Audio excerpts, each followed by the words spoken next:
You're still watching Breakfast Central on News Central. Don't forget you can follow us on social media. We are on Facebook and Instagram, and you can stream live on YouTube. Catch us live on Star Times, channel 274, and on Avo TV, channel 23.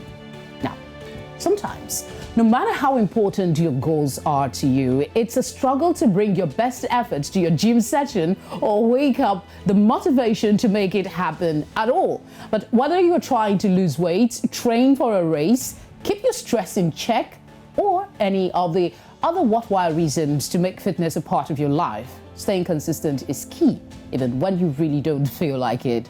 I can relate to that one. And then, of course, you need all the motivation that you must get, and that is why we have our guest Maje Ayida, and he's been doing this for many years, helping people develop and maintain healthy body. Maje is the managing director, Eden Lifestyle. Welcome to Breakfast Central. Good morning. Good morning. Good to see you.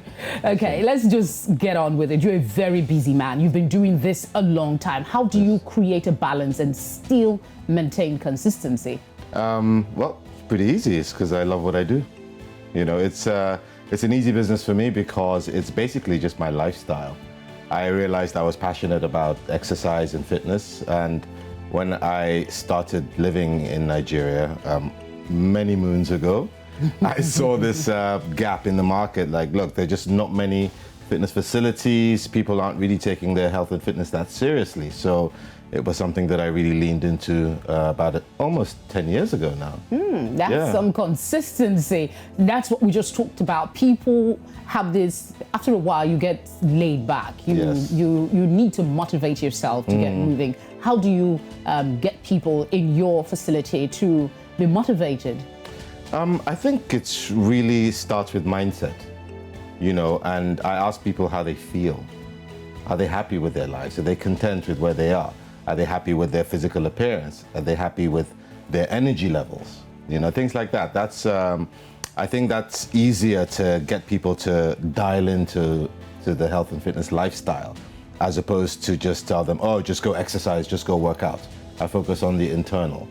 So my viewpoint is leverage the body to get to the mind, because you know it's not just physical fitness, it's mental fitness as well, mental health.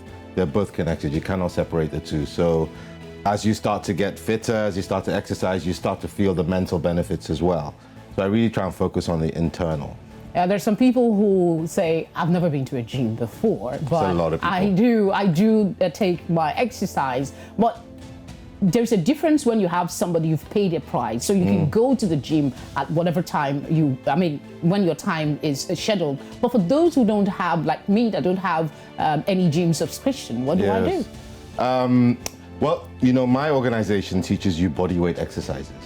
And when the pandemic struck, we really had to switch and, pivot into home exercises. So body weight exercises are just as effective as going to the gym. All you need is a space in your house and gravity. That's your resistance right there. So people find it a lot easier to exercise at home sometimes. Yes, you do get a lot of motivation going to the gym, but it's also sets up a barrier for yourself.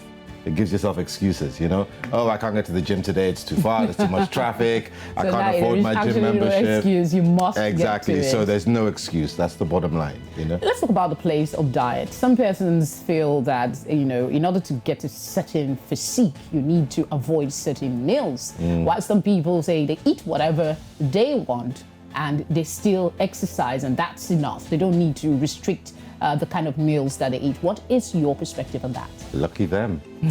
You know, for those that can eat whatever they like. But no, you know, food is medicine. Food is life. It's something that we do probably the most consistent every day. So you really have to pay attention to what you eat. And my viewpoint is that if you are eating the wrong types of food, it will drain your energy. You'll feel more tired than anything. Food should give you energy. So try to eat more natural food, less processed food. And I think it's really just about being mindful of your portions, because we all kind of know what we need to do. If you're sitting there, you know, eating a full meal at 11:30 at night, right before bedtime, you know it's wrong. So, you know, nobody has to tell you that, but it's really about taking control.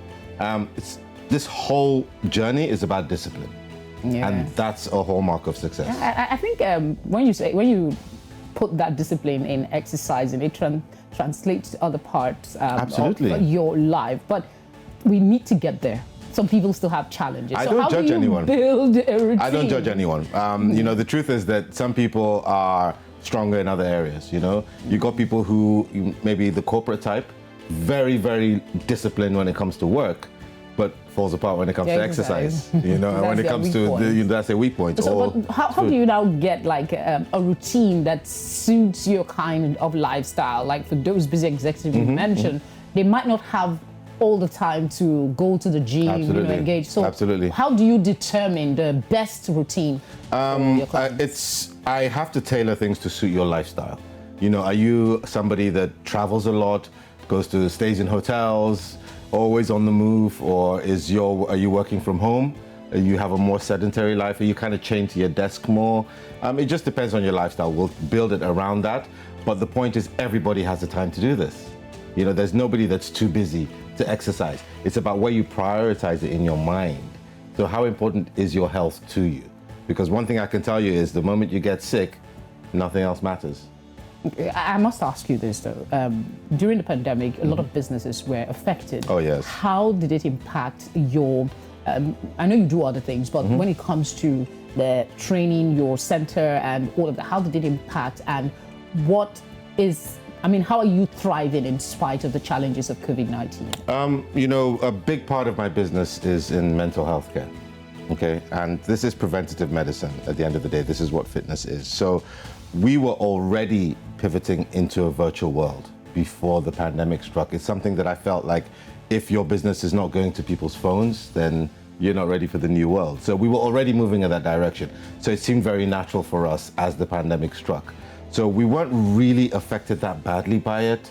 To be honest, yes, we had drops in numbers in terms of actual people signing up for fitness because there was confusion all around. People were like, oh, exercise, no, we're just... That's not my priority right now. We need to know if we're going to survive. We need to hoard and everything. So, you know, it was... But as the world started to adjust, then things started to pick up again. But what we did see was a big spike in our counseling cases. You know, people being stuck at home. It took a real mental toll on people. So from the corporate perspective, we had a lot of sign-ups for our EAP, which is basically a counseling service that we provide to the corporate world.